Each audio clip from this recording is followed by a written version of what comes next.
Fargo is getting additional help as they move forward with plans in the downtown area. The urban planning company, Interface Studio, was hired about 5 years ago to help them come up with a plan. The company was rehired to do a deep dive into how it's been going. Today, they said about 52% of downtown Fargo is in progress or complete.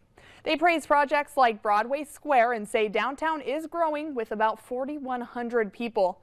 However, they say there is still a long way to go when it comes to the homeless population and including more head into the mix to create one large downtown.